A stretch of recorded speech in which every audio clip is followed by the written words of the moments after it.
Okay, so I'm doing my refutation against Clarissa, and her main claim was that the portrayal of the media portrays Mexican Americans as a negative effect on how people view them. Her secondary claims were that the media negatively affects Mexicans by stereotyping them. Secondly, that the media fails to show diversity of Mexican culture.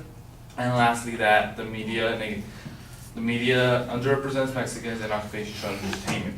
So going back to her first secondary claim, that the media negatively affects Mexicans by stereotyping them, she used the example of 5 Latino stereotypes. The 5 Latino stereotypes were the harlot, the bambino, the Latin lover, the dark lady, and the buffoon. My argument against that is that for a good argument, there has to be relative, acceptable, and sufficient proof. There is not sufficient proof on these 5 Latino stereotypes, therefore it leaves the audience asking what do they mean and how do they apply. Another example she used to back up her claim was a clip from South Park, the TV show. I would argue that basing your evidence on South Park, the TV show, is not proper evidence because South Park is known for making fun of every race, every religion, sexuality, as well as politics and current events. So no one takes South Park seriously. However, let's argue their stereotype. Their stereotype was lazy Mexican. That is absolutely not true. Who's seen the TV show George Lopez? Alright, well George Lopez, it was produced by George Lopez. He began working in a factory producing airplane parts. With hard work, he even became the manager of the entire factory. And within the factory, there were numerous Mexican Americans working. For example, his friend Ernie, played by Valente Rodriguez. This shows that the media does not just portray lazy, unintelligent Mexicans because George began working from nothing, was intelligent enough, and even became the manager of the entire factory. Other industries that have large number of Mexican American workers is agriculture, 22.9%, construction, 8.5%, professional landscaping, 22.6%, and restaurants and bars, 10%. This proves that these jobs are not lazy jobs, these are hard labor jobs, and this is according to the census of 2000. Her second secondary claim was that the media fails to show diversity in Mexican culture. She used the example of Speedy Gonzales, a cartoon. Okay, Speedy Gonzales, a cartoon, was created 60 years ago. Obviously, lots of things have changed since then. But let's say that Speedy Gonzales is a Latino stereotype. Even though he has offended viewers, the majority of the people against his removal from TV are Hispanics themselves.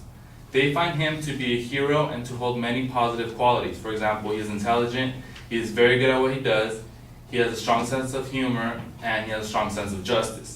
Another example she used was a clip from Napoleon Dynamite, the movie. She argued that this movie portrayed to the public that Mexican Americans use piñatas for everything. That is not the case, well, at least not for this example. The movie Napoleon Dynamite used the idea of the piñata as a representation that Pedro is going to defeat Summer in the voting polls, which he does. Even though Summer is the most popular girl on campus and beautiful and everything, Pedro ends up winning because people that go to vote, they don't care about his stereotypes, how he looks, or how he sounds. They know he's the right person for the job, and that's why they vote for him. Her last secondary claim was that the media underrepresents Mexicans in occupation, show, and entertainment. She only had one example to back up her claim, and that was a maid from Family Guy.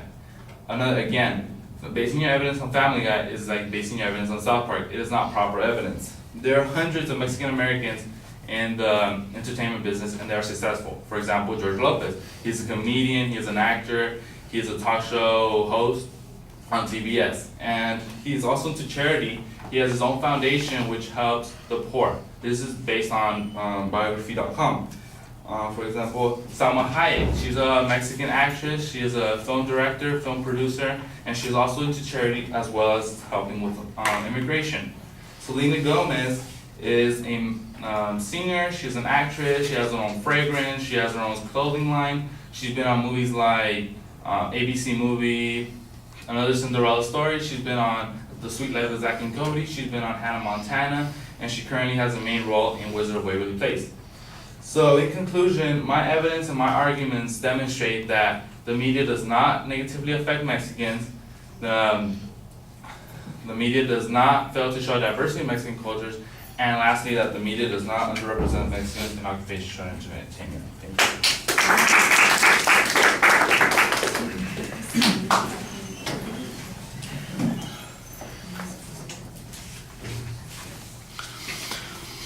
All right, I thought you did a very nice job talking to the audience about these issues, kind of engaging us, looking at us, telling us what the arguments that the advocate presented meant and why there were problems with them. It's all structured very clearly. You lay out those claims at the beginning nicely, and then you talk about each of them on point. The main way that you go about this is by presenting reasons why the advocate's generalizations are problematic and counter evidence on those points, offering counter examples. And I think you do a very good job on all of the counter examples illustrating things. On the last one, for instance, though, when you had all those things going together, I think this just as an example, since you used George Lopez up in the first point, you might wait to use him until the end because people might just think, hey, you're repeating yourself there, then use all the other Mexican successes, first, and then you might also add it. Oh, and by the way, don't forget George Lopez, who has also done X, Y, and Z, and I think it would give kind of a better impression of that argument so it doesn't sound quite as repetitive. But otherwise, I thought the examples did exactly what you're supposed to do, and they also undermine the reasoning of the advocate, where if we're talking about making generalizations, the generalizations are based on the examples, which advocate provides the most reliable and consistent examples of those points, and I think that's the way you want to summarize that argument a little bit more. I thought it was fine. Thank you.